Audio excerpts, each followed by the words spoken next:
abange igwe kino kisobola njagala mwenna bagenda okuviewinga akatambi kaneeno ombuulire amazima ng'okijje ku ntobo ya mutima gwo igwe kino kisobola osobola okwebaka mu nnyumba erimu omulambo gw'omanyi nti no ennyumba eno bagiterekamu omulambo ye bannange olw'okuba nti oyagala ssente osobola okwewaayo n'onaaza omulambo ebbanga lino lyonna ye abange olaba kisaanye oba nobeera awantu nga balunda omusota n'ogwebwako emirembe naye ate omulambo omubiri gw'omuntu gwe baakaza ne bakutuma ng'oguliisa emmere ne bakutuma ng'ogwambaza ne bakutuma ng'ogunaaza n'osigalayo ekintu kino kisoboka eno nno ye question gye mpadde mwenna ba viewers bange amannya yenze Shila Adita mwebale nnyo okubanga mwekuumira ku YouTube channel yange as you can see siri mu mbeera nnungi ndi mulwadde ndowooza mulaba wenzimbye face I have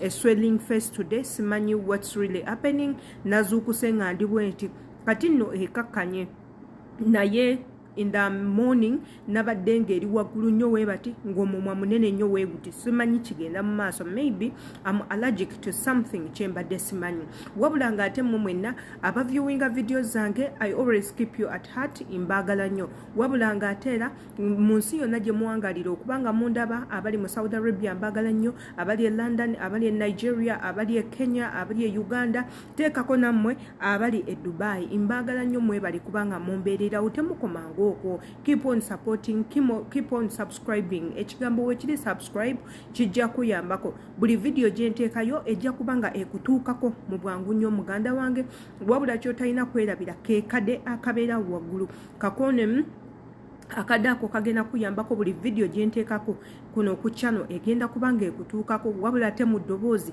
ne face enembi gy'olaba ku ssaawa eno yenze Shila Adita yenze ali mu katambi tebanduplicate nze bwenti bwenfaanana kimanyi kati mwenna mugenda kuba mwebuuza what's really happening kyekyo nazuukuse munnange nga nzimbye face maybe I'm allergic to something maybe nina kye nalidde maybe waliwo ekyannumye things like that sigenda kubanga I end into conclusion nedda sigenda kukikola wabula nga kyekiriwo era nsaba ompe ku magezi igwe ali eyo agenda okubanga owuliriza akatambi emboozi ya mwana mwala Mase Love enzigyeko enviiri ku mutwe era nga ke katambi ke tugenda okubanga twogerako olunaku olwaleero njagala tukakubaganyiko ebirowoozo nammwe abawuliriza nammwe abali ku channel eno nammwe abakola e Bulaaya naddala abaana abakola e Bulaaya sigenda kugamba nti ebizibu mu mawanga g'e Bulaaya tebiriyo gye biri bingi nnyo eddogo gye liri abasezi gye bali abatemu gye bali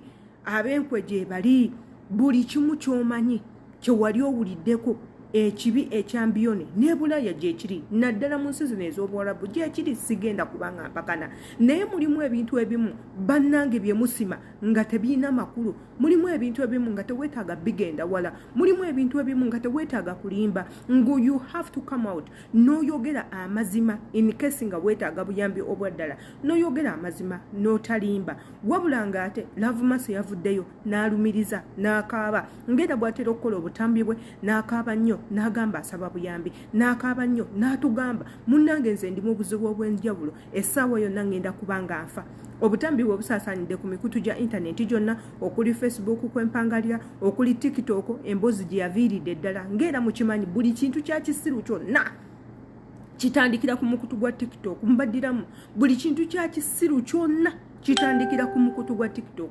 I don't know if Uganda much realizing ati ebintu ebyekisiru biturendingira nnyo mu nsi zaffe okusinga ewantu awalala. I don't know nti oba mukimanyi nti gino emikutu gye tukozesa waliwo ensi ezimu ze batumma okubanga waka waffe atuukayo ebintu ebyamakulu bye tukola nga bituukayo content waffe nga tatuukayo olw'ensonga bakimanyi there is nothing good, there is nothing proper that comes out of African minds. Tewali era bamanyi we are going to come out with sagas bakimanyi tugenda kuvaayo nga tukola butambi bwa kwegwatta tugenda vayo nga twevuma tugenda vayo nga twewemula tuvayo nga twerangira tuvayo nga tukunamye tuli mu kwolesa dogo things like that ebintu bye tukola tebigatta ku nsi yonna kyovula bawaka waffe tatuuka buli wamu gwewona abantu mweno era abakimanyi nti no nga tebalabanga kubaddugavu nga tebakimanyi nti oba n'omuddugavu muntu olw'ensonga tetutuuka yeeyo ako kachansi bakatuma naye imwate namwe abafirika mukoze kyamaanyi nnyo okwonoona ensi yaffe Africa.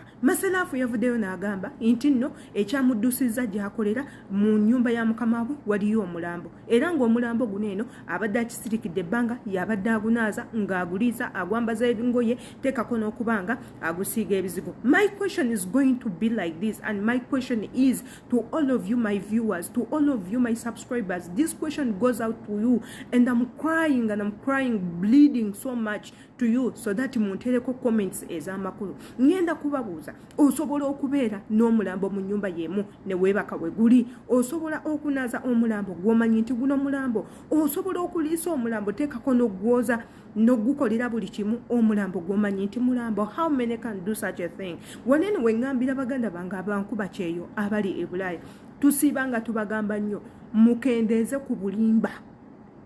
Tusiiba tubagamba nnyo mukendeeze ku bulimba. Era ne tusiiba nga tubagamba nti vidiyo zino ze mukola muziraba zitambula.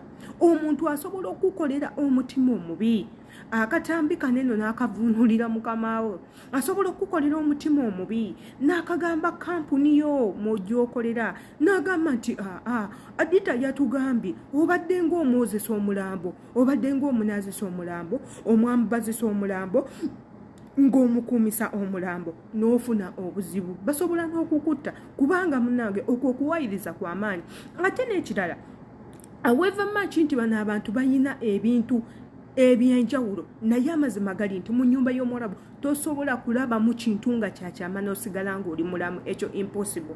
Tosobola kubanga bakukozesa ekintu ekyekyama n'osigala ng'oli mulamu. They do all they can okukwesigaliza obeerewo oba sekyo okukutta, kuba baba bakimanyi ogenda kufulumya information eyo. Nababuulirako akatambi lumu ak'omwana Omufiripayini eyagenda okukolera aba Syria abaali bazze mu ggwanga erya Saudi Arabia. Omuwala oyo n'asanga mayiti mu fridge. By chance fridge eyo baalinga bagiggala ng'eri wansi mu basement, naye we yagenda okulongoosaayo nga bamulese yeke waka baali beerabidde okuggala fridge eyo. Laba accidentally n'agiggula, era mu kugiggula bw'ati n'ategeera nti nno mulimu mayiti. Munnange baamuttirawo. Bakama be olwali okudda ewaka kye baakola kumutta mu bwangu ddala, ate bo ne basibamu ebyabwe ne babeera nga bafuluma ensi. Era eggwanga erya Philippine lyakola kinene nnyo okukola investigation, ne bateeka Saudi Arabian government kuninda nga paka abantu abo mu ggwanga eyo ewaabwe gye badda